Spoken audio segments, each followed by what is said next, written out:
Lise Gauvin est professeure à l'Université de Montréal et elle est d'abord spécialiste de littérature québécoise, qui a été son premier champ de recherche. Elle a beaucoup travaillé à renouveler la critique sur la littérature québécoise, à faire connaître hors du Québec un certain nombre d'écrivains québécois. Et il faudrait lui savoir gré d'avoir servi énormément à la vulgarisation de ces auteurs.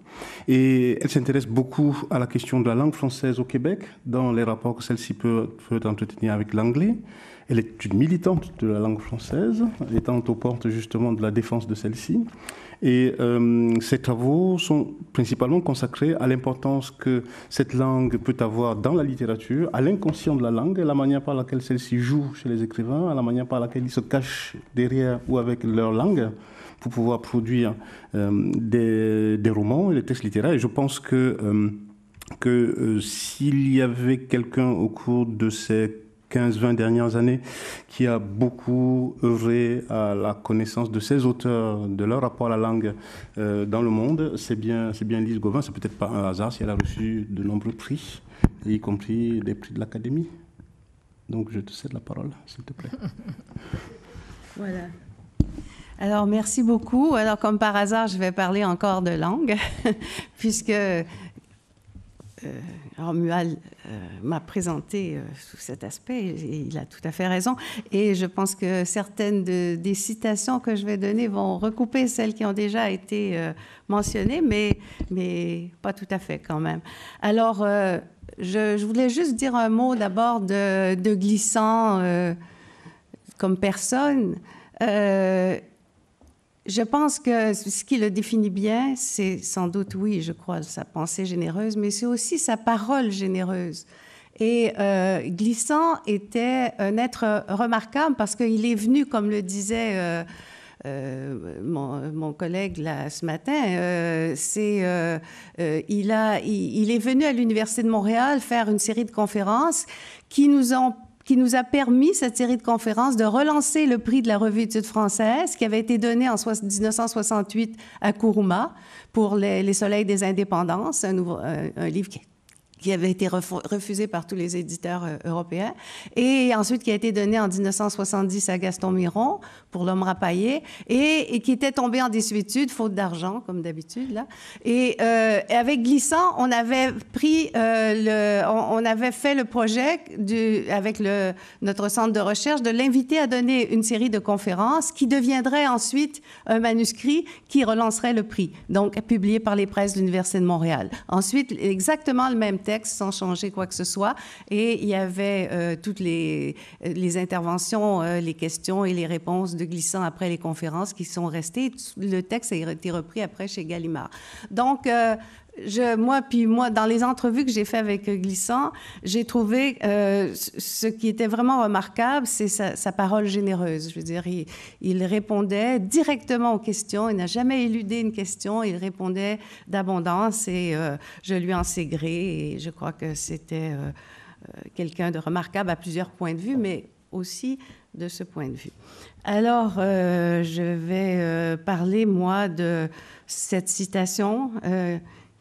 Il est donné dans toutes les langues de bâtir la tour. Et donc, qu'est-ce qu'il entend par là? Il s'agit donc d'apprivoiser Babel. Cette question qui traverse toute la pensée de Glissant, c'est celle du multilinguisme. On vient d'en entendre parler, un multilinguisme militant qui le porte à revoir le mythe de Babel, à l'apprivoiser, à le réinterpréter. La littérature de tout monde repose sur une conscience multilingue et en conséquence, l'idée de littérature monde en français qu'on a proposée il y a quelques années lui est jusqu'à un certain point étrangère, bien qu'il ait signé le manifeste et participé à l'ouvrage qui a suivi, mais dans le cadre d'un entretien sur les genres poétiques et romanesques. Le multilinguisme tel que Glissant le conçoit repose sur l'hypothèse d'une égalité réelle entre les langues.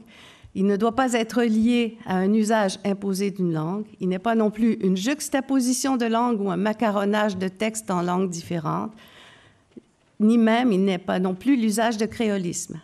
Ce multilinguisme n'est même pas lié, selon Glissant, aux connaissances spécifiques d'un locuteur et ne suppose pas une compétence particulière. Il s'agit plutôt de, je cite, la manière même de parler sa propre langue, de la parler de manière fermée ou ouverte, de la parler dans l'ignorance de la présence des autres langues ou dans la prescience que les autres langues existent et qu'elles nous influencent même sans qu'on le sache. Ce n'est pas une question de science, de connaissance des langues, c'est une question d'imaginaire des langues. Donc voilà le mot lancé. L'écrivain est celui qui doit tenir compte de l'imaginaire des langues, c'est-à-dire de toutes les langues du monde dans son écriture. Là résiste un des concepts clés de sa poétique. Donc, je cite cette phrase qu'on a citée tout à l'heure. On ne peut plus écrire une langue de manière monolingue, on est obligé de tenir compte des imaginaires des langues. Alors, cette affirmation rejoint la double postulation de Derrida dans le monolinguisme de l'autre, qui écrit « On ne parle jamais qu'une seule langue, on ne parle jamais une seule langue ». Et Glissant dit de son côté « Aussi bien écrire, c'est s'éprouver, habiter déjà en nostalgie exultante de toutes les langues du monde ».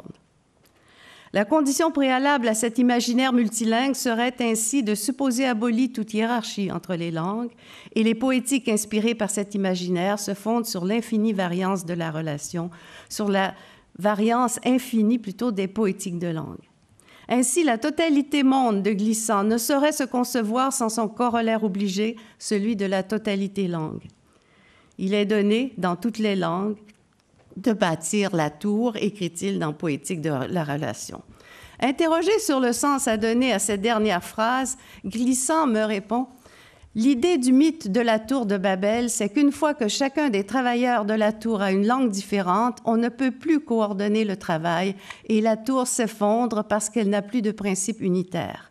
Autrement dit, l'idée du mythe de la tour de Babel, c'est que pour travailler ensemble, il faut une seule langue. Et c'est l'idée de la situation du monde actuel où on dit l'anglo-américain devrait être la langue universelle. D'autres disent qu'il faut faire une langue universelle qui serait l'espéranto. Moi, je dis non, le devenir du tout-monde n'est pas lié à celui d'une langue unique, que ce soit une langue dominante ou une langue construite artificiellement. Fin de la citation. Alors, je rappelle que cette pensée du multilinguisme n'a pas empêché Glissant d'identifier le tourment de langage lié à une condition historique imposée, à la manière d'une cicatrice ou empreinte, plutôt que trace ou tracé. Un tel tourment est partagé par ceux dont les cultures s'appuient sur des rapports d'inégalité langagière.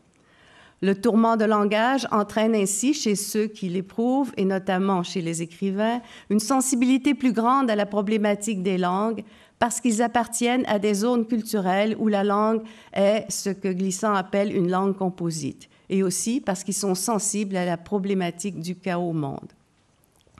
Cette sensibilité particulière, j'ai déjà proposé de la nommer sur conscience linguistique, c'est-à-dire conscience de la langue comme lieu de réflexion privilégié, comme territoire à la fois ouvert et contraint.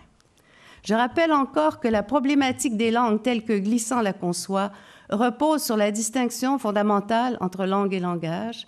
Et il écrit « J'appelle langage une série structurée et consciente d'attitudes face à la langue, qu'une collectivité pratique, que cette langue soit maternelle au sens que j'ai dit, ou menacée, ou partagée, ou optative, ou imposée.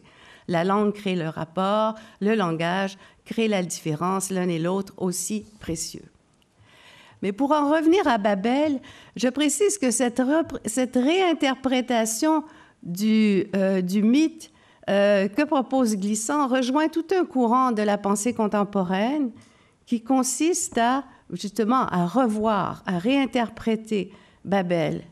Et je me permets de reprendre ici le point de vue du médiéviste Paul Zumthor, dont j'avais déjà donné un aperçu dans le séminaire de l'Institut du Tout-Monde. Et donc, cette pensée telle que Zumthor la présente dans Babel ou l'inachèvement, publié en 1997. Enfin, c'est un ouvrage posthume. Pour Paul Zumthor, les premiers échanges de l'humanité étaient déjà multilingues et l'inachèvement de la tour ne peut être expliqué par la seule hypothèse de la confusion des langues. Le texte biblique procède de deux récits concurrentiels, celui de la construction de la tour et celui de la construction de la ville. Je cite des versets bibliques, verset 4, « Ils disent « Bâtissons-nous une ville et une tour, sa tête aux cieux, faisons-nous un nom. » Or, ensuite, le même texte biblique, pour la suite, ne mentionne que la fin de la ville. Verset 8, « Yahvé les disperse sur la face de toute la terre, ils cessent de bâtir la ville. » Ainsi, toujours selon Zumthor, cette impossibilité d'une verticalité triomphante et l'ambivalence fondamentale liée aux images concurrentes de la ville et de la tour conduisent-elles à remettre en cause la représentation des langages et à revoir le grand réseau thématique du mythe, celui de la langue. Si on revient à l'expression « faisons-nous un nom », une question s'impose, de quel nom s'agit-il? L'idée d'une langue unique, on rappelle que l'idée d'une langue unique originelle est ancrée très profondément dans les croyances et ne sera remise en question que vers le milieu du XVIIIe siècle. Les constructeurs de Babel, selon les théologiens médiévaux, parlaient encore la langue d'Adam. Quelle était cette langue? L'hébreu? Une autre langue européenne? Dante l'associe à la langue de la poésie, un langage universel par essence et inachevé par accident. C'est ainsi que le décrit Zumthor. Or, le langage d'après Babel se serait enlisé dans le particulier. Ces langues nées de la confusion seraient les langues vulgaires, d'où la nostalgie de cette langue universelle, une langue consacrant l'unité linguistique de l'humanité, dont l'idée s'est répandue à travers les âges et dont l'histoire a été faite récemment par Umberto Eco en 1994 dans La recherche de la langue parfaite. Il faudra donc attendre le XVIIIe siècle avant que ne s'estompe l'idée d'une langue originelle unique, et avant d'attendre que le Moyen-Âge de Babel ait vraiment pris fin. Quant aux expressions « une seule langue » et « confondit toutes les langues » qu'on trouve aussi dans le texte biblique, Zumthor laisse entendre qu'elles ne sont pas nécessairement opposées. Il y aurait déjà dans le récit de la construction de la tour l'ébauche d'une diversité linguistique. Dans le terme « une seule langue », Zumthor comprend un ensemble de signes assez dégagés des formes naturelles pour pouvoir exprimer ce qui ne relève plus de la nature. En effet, je cite, « La langue est étrangère aux langues diverses, par et dans lesquelles elle s'actualise simultanément ou successivement au cours des siècles. Sans doute, elle n'existe qu'en elle, par elle, mais comme puissance, elle s'en sépare et les transcende. » Fin de la citation. Or, les hommes de la Genèse cherchent à réaliser cette propriété suprême de la langue qui suppose l'identité des mots et des choses. Dieu leur répond en fracturant leur langage afin de bien montrer qu'ils ne peuvent prétendre être eux-mêmes le lieu d'émergence du langage. Par contre, les expressions « ils disent » et « chacun a son semblable » qu'on trouve aussi dans le texte biblique, renvoient à une parole déjà divisée, multiple, et introduisent de la communication mutuelle collective. Dès lors, conclut l'essayiste, le langage est propre à se revêtir de nos langues. Dès lors, en effet, il permet à l'individu et au groupe de se déterminer réciproquement. Il engendre « je »,« tu » et « nous ». En son essence, le langage est dialogue. Ses autres fonctions dérivent de celle-ci. Par là s'intériorise la relation de l'homme au monde, relation dont le langage lui-même est partie, de sorte que se constitue une complexe unité triangulaire, chacun des termes signifiant par référence aux deux autres. En actualisant la fonction dialogique du langage, l'homme actualise à travers elle sa capacité d'exprimer la fiction, selon Zumthor. Et la construction de la tour serait, dans cette perspective, la métaphorisation d'un obscur désir d'échapper aux signes afin de retrouver la tendresse et la cruauté brute des choses. Alors, la fable de Babel s'expliquerait par cette nostalgie. Et encore ma dernière citation, reste cette mémoire perdue d'une langue unanime, fantasmée, et dont il importe peu qu'elle ait historiquement existé. Alors à cette obsession de l'un répondait, dès les premiers mots prononcés, un discours annonçant la diversité des langues et l'arbitraire de leurs agencements. Dès lors, la confusion des langues qui en est résultée n'est plus perçue comme une malédiction, mais plutôt comme l'indice d'une multiplication vitale des libertés mortelles, cette expression est de Zumthor, soit une façon de construire de soustraire l'humanité à une uniformisation stérile. Et ainsi se réaliserait le double sens du mot Babel, confusion et porte du Dieu. Cependant, la question linguistique a en quelque sorte masqué l'un des points importants du mythe babylien en ce qui concerne l'espace, ou plus exactement la dispersion. Encore une fois, Zumthor cherche à lire le mythe, sinon à rebours, du moins en lui donnant l'ensemble de ses harmoniques. Les migrations, selon Zumthor, sont gages de civilisation et de culture et permettent l'expérience de l'altérité. Mais elles sont aussi porteuses du désir de conquête et d'une fascinante tentation morale, celle de recommencer ailleurs, plus tard, sur d'autres bases, de se faire un nom, enfin. Donc, l'inachèvement de Babel appelle donc en corollaire l'idée de recommencement. Plus loin dans leur errance, sans doute, ils recommencèrent, écrit Zumthor, mais la Bible n'en parle pas. Ce recommencement devient alors, on pourrait dire pour Zumthor comme pour Glissant, l'image dynamique d'un futur espéré, garant d'un monde en devenir.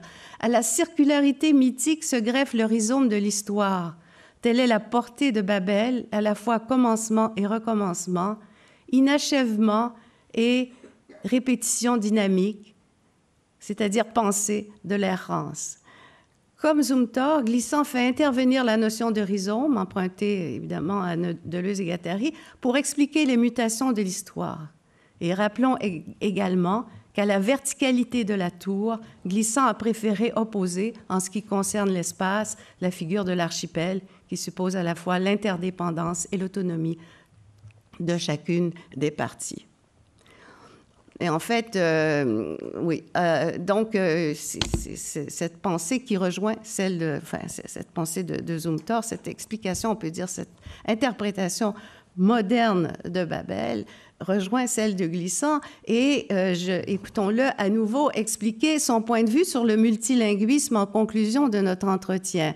Il dit, Glissant, « La multiplicité des langues n'est pas un obstacle à la compréhension entre les locuteurs.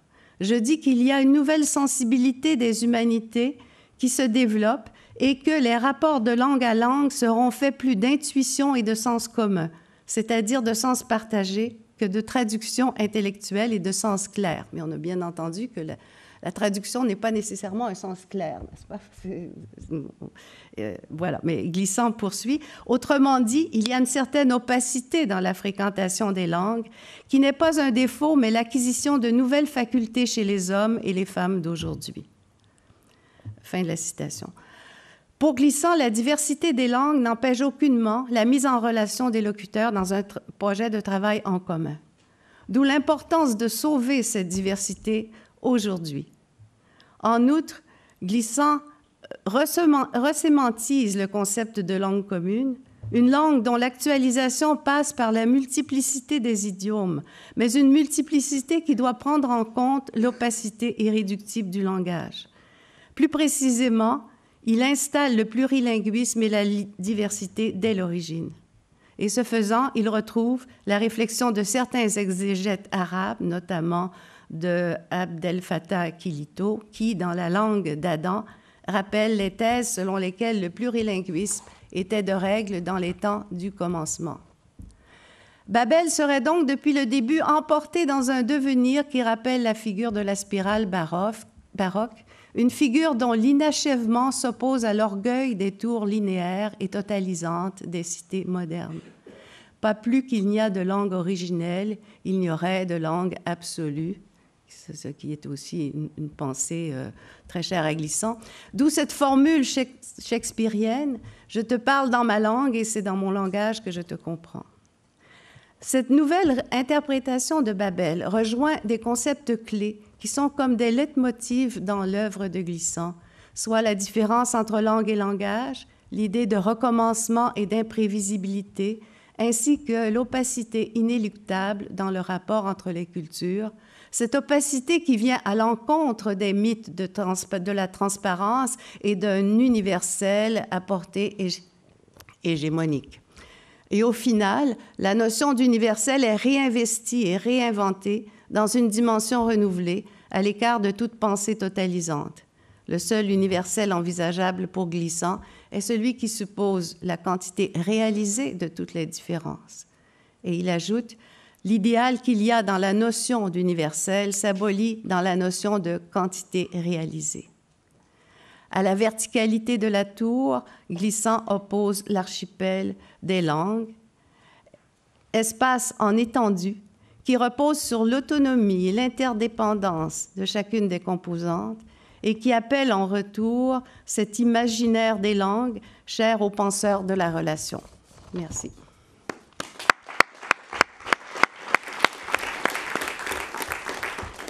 Merci beaucoup, Lise, d'avoir rattaché de façon aussi nette Édouard Glissant et Paul Zumthor, et ce qui permet effectivement de penser à quelque chose qui est effectivement, à mon avis, dans la pensée de Glissant. Je crois qu'il aurait voulu vivre au Moyen-Âge. Au fond, c'est-à-dire une période qui était avant l'esclavage, une période qui était avant la découverte du Nouveau Monde, avant 1492, pour dire les choses de façon assez simple. Et en poursuivant un tout petit peu ce que tu dis, on s'aperçoit très bien que, y compris sa conception de l'épopée, est une conception qui est une conception du Moyen-Âge. Et c'est vrai qu'on comprend alors après pourquoi est-ce qu'il était si fasciné lui-même par le Moyen-Âge. Mais un Moyen-Âge réinventé. Oui. Le vrai Moyen-Âge, pas le... Non, mais c'est pour ça que je parle de Paul Zumthor. Oui, Paul Zumthor parle justement déjà de Moyen-Âge réinventé. Oui. Le Moyen-Âge de Paul Zumthor, c'est pas le vrai Moyen-Âge, si j'ose dire. Et c'est bien d'avoir relié et le Babel et l'inachèvement, mais surtout l'essai de Paul Zumthor sur la question des espaces et des voyages, où il essaie bien sûr de montrer en quoi le Moyen-Âge est beaucoup plus moderne qu'on le croit, parce que tout, pour lui, se gâte en fait après. Enfin, Zumthor estimait qu'à partir de la modernité et du XVIe siècle, le monde n'existait plus. Lui, il voulait absolument rester dans ce Moyen-Âge qui a tout compris, au fond, à la diversité du monde, qui a tout compris à l'ouverture au monde, qui a tout compris à l'interrelation, finalement, entre les communautés, les peuples et les langues. Et c'est vrai que quand on écoute aujourd'hui un certain nombre de spécialistes du Moyen-Âge qui, au fond, réinventent un Moyen-Âge contemporain, je pense à une collègue qui s'appelle Sylvie Lefebvre, on s'aperçoit qu'au fond, toute une francophonie existait déjà au Moyen-Âge. Et cette francophonie-là était une francophonie qui allait justement du côté du monde arabe. Il y avait une interrelation. Merci en fait, en plus, d'avoir établi la relation entre les Arabes, la pensée arabe du Moyen-Âge et le Moyen-Âge français, et j'allais dire le Moyen-Âge antillais, tel que Glissant essaie effectivement de le construire, mais avec ce refus de l'obsession de l'un, moi je pense que... Voilà, on est là vraiment dans une sorte de réinvention justement de la pensée de la langue et la manière par laquelle on pourrait apprivoiser la tour.